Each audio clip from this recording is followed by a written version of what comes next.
అనుదినమన్న శ్రోతలకు మన ప్రభువును రక్షకుడై ఉన్న యేసుక్రీస్తు యొక్క సరిసాటి లేని మహా గొప్ప పరిశుద్ధమైన నామమునందు శుభములు. నేడు 2026 సంవత్సరము మార్చి మాసము 13వ తారీఖు శుక్రవారం నాటి ధ్యానాంశం ప్రేమ యొక్క శక్తి.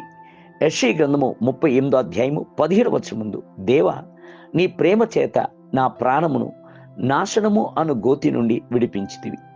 ఒక ఊరిలో వయసు మళ్ళిన ఒక వృద్ధురాలు ఒక ఆమె ఉండేను.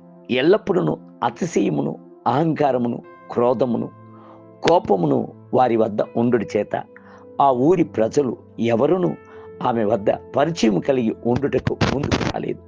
స్నేహితులని చెప్పుకొనుటకు ఒక్కరునూ లేరు.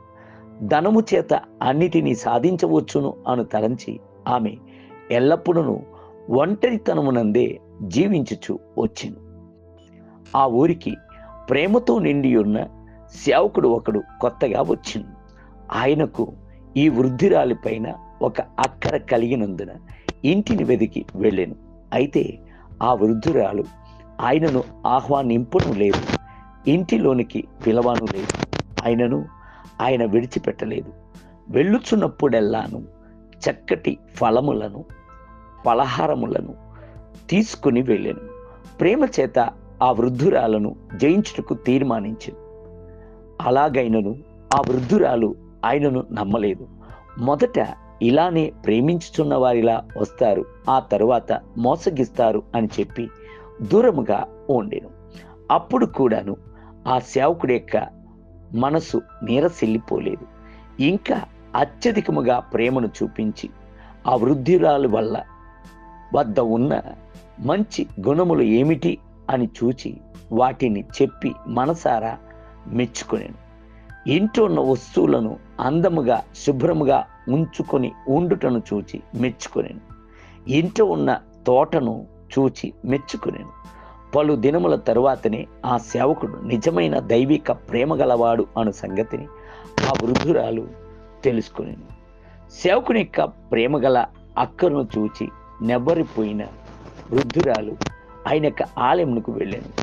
అక్కడ ఆమె ఎదురు చూచిన దానికి భిన్నముగా అక్కడ ఉన్న వారందరూ ఆమెపై ప్రేమను కురిపింపగా ఆమె యొక్క పోకడలో గొప్ప మార్పు ఏర్పడిన.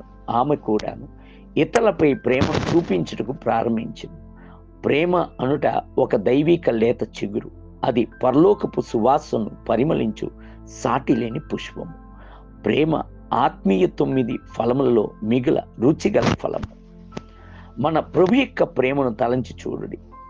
మనము ఆయనను ప్రేమించుటకు ముందుగా ఆయన మనలను ప్రేమించి మనలను వెతికి వచ్చాను. మిగతా మతముల యందును మార్గముల యందును మనుషుడే దేవుని వెతికి తిరుగుచున్నాడు. ఆలయములకు, పుణ్యక్షేత్రములకు పరమాత్ముని వెతికి అలయుచున్నాడు. అయితే క్రైస్తవ మార్గమునందు మాత్రమే దేవుడు మనుషుల్ని వెతికి వచ్చాను. కోల్పోయిన దాన్ని వెతుకుటకు వచ్చాను. తప్పిపోయిన గొర్రెను వెదకి కనుగొంటకు వచ్చాను. ఆయన యొక్క ప్రేమను ఎరుగని పేతురు యూదులకును రోమా సైన్యమునకును భయపడి యేసును ఎరగనని తృణీకరించినప్పటికీ యేసునకు పేతురుపై ఉన్న ప్రేమ తగ్గిపోలేదు. కనికరించి ఒక్కసారి చూచాను. అట్టి ప్రేమగల చూపు పేతును గ్రహింపజేసింది. ఇంత ప్రేమగల ప్రభువును ఎరుగనని తృణీకరించి తిని అని చెప్పి నేరారోపణ చేయు మనస్సాక్షి చేత పీడించబడి ఆయన మనసునందు నొచ్చుకొని ఏడ్చింది. దేవుని బిడ్డలారా, ఎరుగునని తృణీకరించిన పేతురును కూడా మరలా శిష్యునిగా నిలబెట్టి మహా గొప్ప అపోస్తుడిగా చేసినది యేసు యొక్క ఉత్తమమైన ప్రేమయే కదా. నేటి ధ్యానమునకై మాటతోనూ నాలుకతోనూ కాక క్రియతోనూ సత్యముతోనూ ప్రేమింతుము. యోహాను రాసిన మొదటి పత్రిక 3వ అధ్యాయం 18వ వచనం. నేటి వేద పఠనము ఉదయం ద్వితీయ కాండము 20, 21 మరియు 22 అధ్యాయము. సాయంత్రం మార్క్స్ వార్త 13వ అధ్యాయము 21 మొదలుకొని 37 వచనము. ప్రభు మిమ్మలను దీవించునుగాక. ఆమేన్.